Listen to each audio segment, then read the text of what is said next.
Hi friends, today we are starting a new exciting project in our garden. We will go through the whole process in our video, so you can see it day by day, week by week. I don't know how long the project will last, but you can see that it involves concrete. It's all for plants, especially a specific fruiting plant. So wait for the whole project to unfold.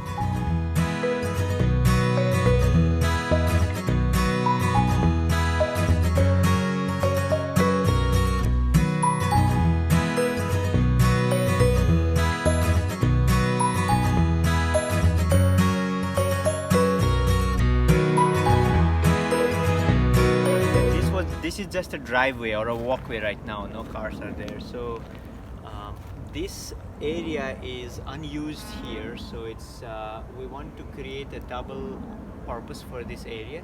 One would be just to create a border for the driveway that looks cute and nice. Another is to have dragon fruits in the posts. You can easily do dragon fruits on the posts like the papaya, or the posts like palm trees that people use, royal palm or other palm trees, Christmas palm that people use as posts, or tall trees, oak trees.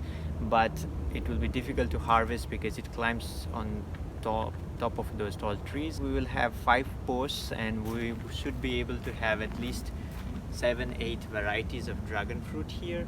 So we have already put the rebars where we would be putting the posts. Next would be, first would be to dig a little bit of 1 foot of hole downs where the rebars will be put. So this is, we already marked where the holes will be, and I will start to dig now.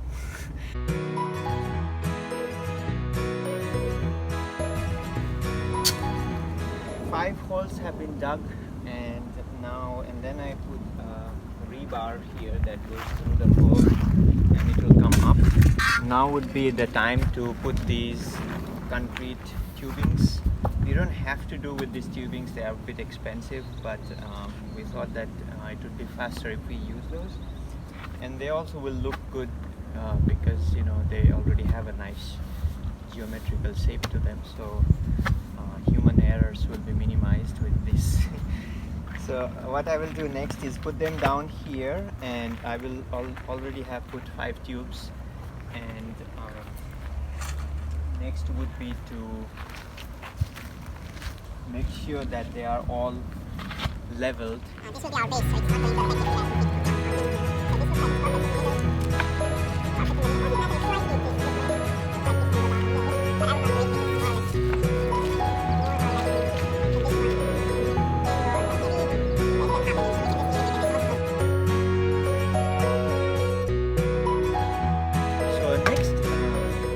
Next for us would be, you can see that this rebar down there is not coming all the way up.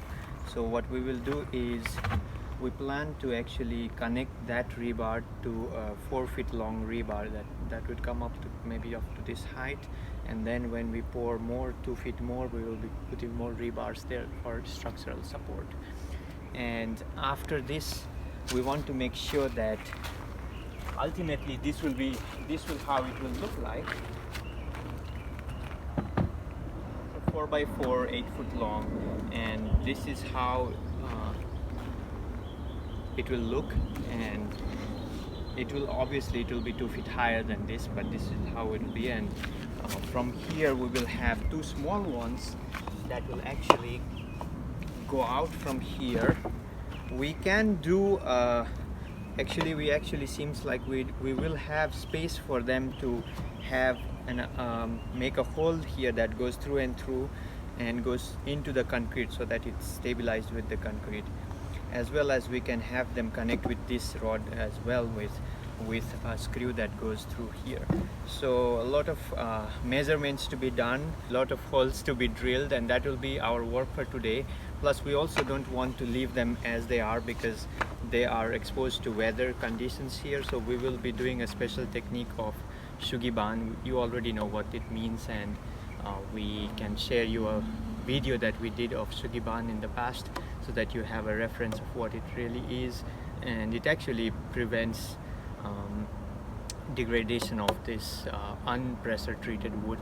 We didn't want to use the pressure treated because this is for our food source for the plant. So stay with us, we'll take you through the whole process in a fast motion.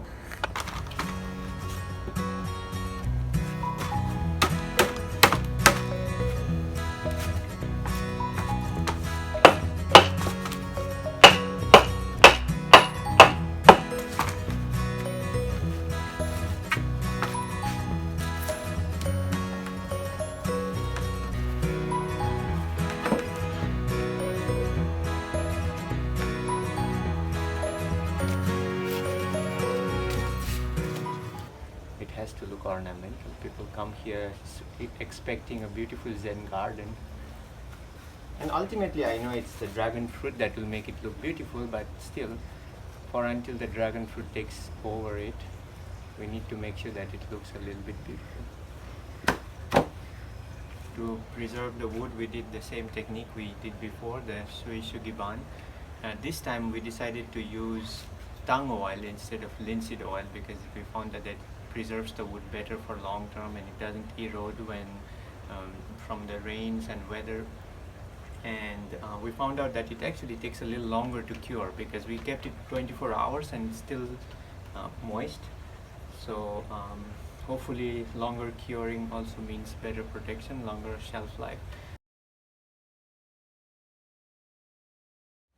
So we bought this rented this concrete mixer. This was the smallest one from Home Depot, $50 for 24 hours.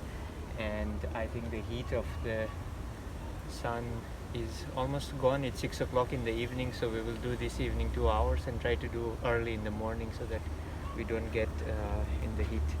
So these are the bags. We tried to become as eco-friendly. This was the only one eco-friendly, sustainable, efficiency concrete bags we got. So we'll start mixing now and see how it goes.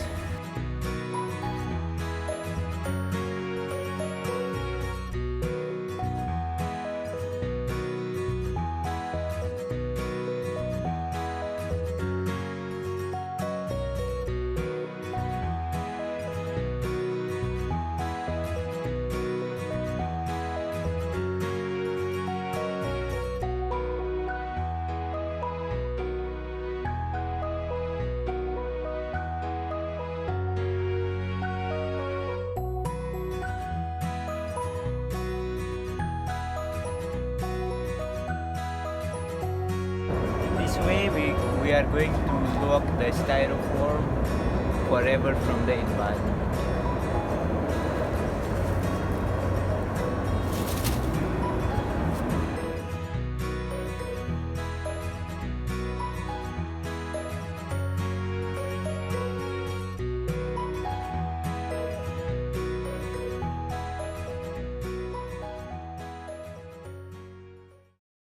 So overnight we left them like this and they have solidified already, and we left some rebars there, so they are going to anchor them. Now what we will do is add, we could have done the whole thing yesterday, but we didn't have time. As we said, we wanted to do in two factions. So we will be adding this on top. We will be securing them with a good nice tape and then pouring. So this will be the ultimate height, and then there will be wood lumber going.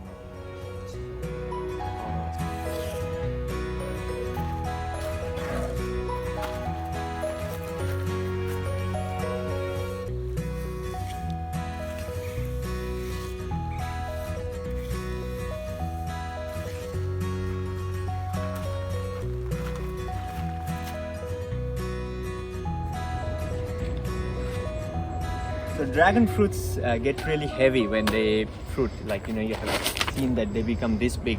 So you have to make sure that it's the supports are really solid. This one has rebar going deep into the soil, and look, this doesn't move at all. So this is our final thing, and this is very, very strong. It can easily support my weight. And and we already have different varieties here. We have a American Beauty and a Sugar Dragon, and we have yellow dragon fruits as well. So we will be planting all of these once we have a rich organic soil with compost, and we also have biodynamic cow manure from our very gracious friends.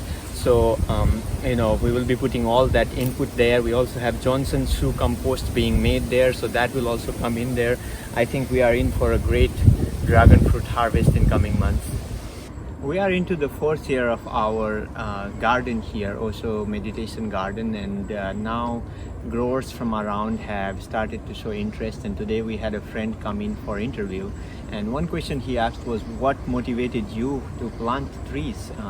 And I would say the taste of the fruit themselves, because every fruit that we tasted, every different variety of fruit that we liked, we started to plant that.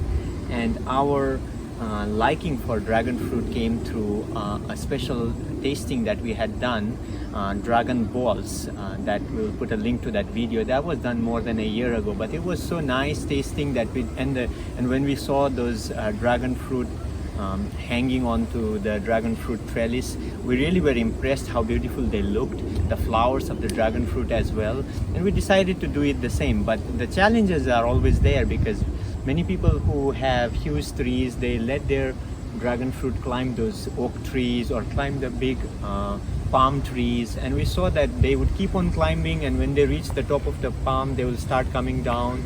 Sometimes they would flower up there, so it's not really, that didn't look like it's a it's easily harvestable. It's just, if you have space and you don't really care much about them, you can do that, and it does look sustainable, it does look more organic, but it doesn't look like something someone who has less space can do. Like, let's say for example us, we don't have those palm trees that we can't do on papayas, because the papayas will break. We do not have huge oak trees that we can climb and harvest the dragon fruits from. We have limited space, and we wanted to make use of that space, so we did some research. We found out that they are very heavy and they needed concrete posts. Some people do with wooden 4x4, but obviously the wood decomposes with time, so we wanted something that's durable as well. I know you will argue about the toxic chemicals being in the concrete. We try to use something that doesn't have like a eco green concrete, and we try to make the most solid that would be durable as well, and also have some beautiful look to it, because eventually this is our driveway and we don't want it to look trashy. So if you are looking at the final outcome, so this is a solid concrete, lot of rebars inside that when we were pouring. This one is the 4x4 that has gone through a technique of SHOU SUGI pan. We'll put a link up as to what it is. This is not just painted black, it actually has a very organic reason to it why we are doing it. These are not pressure treated. Do not use pressure treated wood. Use for your food. These are not pressure treated, so we had to do a special technique to make sure they don't get termite damage or weather damage. So the whole technique is explained in the video that we did a couple months ago or a year ago. So that's what it is. Looks beautiful as well, the black color. We have filled it with rich composted soil here down there. Dragon fruit likes very rich soil, and we have topped it with aged cow manure from our gracious friend that we talked about earlier, and we started to plant different dragon fruits here. Here is a Bruni variety, here is a yellow dragon fruit. We have some dragon fruit cuttings from our friends in California, the sugar dragon, and some other names, varieties that we don't know yet. So this is just the beginning. Once the dragon fruit take over, hopefully one day when they climb over and start hanging out and flowering, we will have another video for you. So that's it with the dragon fruit trellis, and I hope that you found it useful and informative, and you'll follow us in YouTube for more updates on how they are growing.